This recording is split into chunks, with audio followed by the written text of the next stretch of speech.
Well, since I haven't done one of my front porch camera discussion videos lately, I thought I would bring up this 1957 Fed 2 camera, which I've been working on. I don't honestly remember when I got this camera, probably a long time ago, but I readjusted the shutter so everything's working there. Did some recalibrated the rangefinder, that's all working. I guess historically, part of what interested me in this camera is as outfitted here in the Industar-22 lens. This is the same camera that Pablo Picasso shot.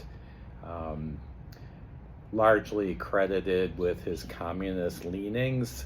So he was supporting the Soviet Union by buying their goods and using them publicly. And this combination has worked really well for me, even though it's a somewhat modest lens. The only issue I really had was it's not collapsible, so it makes it hard to put in your pocket in any way. And the way I shoot, half the time I really don't know, if I'm out shooting photos or just out for something else. So I like having a camera just in case. So to try to fix this, I have an Industar-22 lens, which is a collapsible, very similar to a Leica Elmar. In some ways it's a little nicer in the way it has an aperture ring instead of a little tab, for anyone familiar. But once you mount it on the Fed 2 body, now the lens collapses into the body. And as this has a nice rounded shape, it's pretty easy to tuck the camera in your back pocket, either jeans or my shorts. So it is a full-size camera and somewhat heavy, but you can put it in your back pocket. So with all these Soviet lenses, there's some variation in quality. I mean, they were driven by production quotas, but many friends that I have use the Industar-22 and get superb results.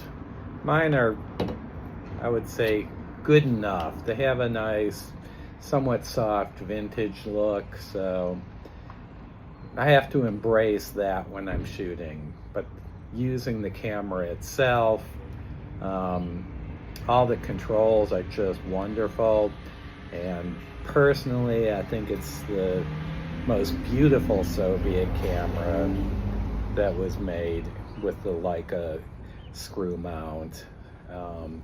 Some people claim these are Leica copies, but it's completely a ground up Soviet design.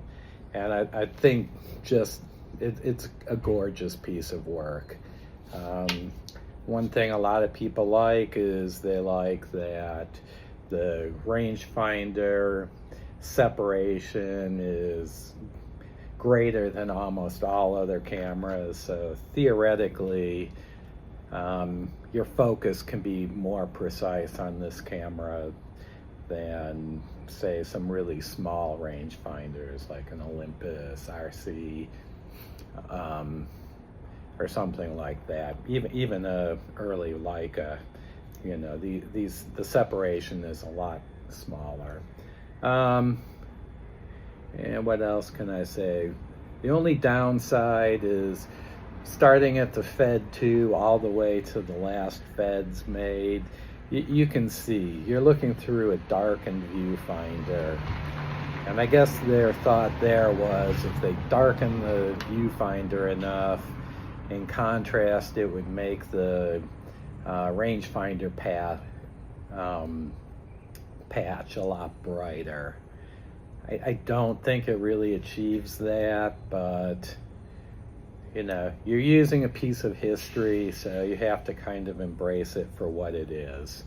The viewfinder is fairly big, and it also has a diopter focusing tab, so you can use it without your glasses on, and then just adjust it so everything's sharp. The shutter is fairly basic. It goes from 1/25th all the way up to 1/500th. No slow speeds, but I guess the good part of that is it's usually the slow speeds that stop working in old cameras. And these Soviet cameras are a lot rougher than German cameras, so the simpler the better in most cases.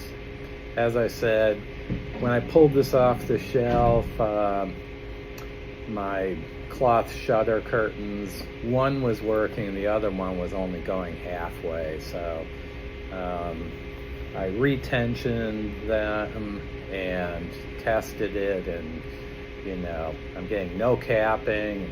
It's actually pretty amazing how well that simple design can work.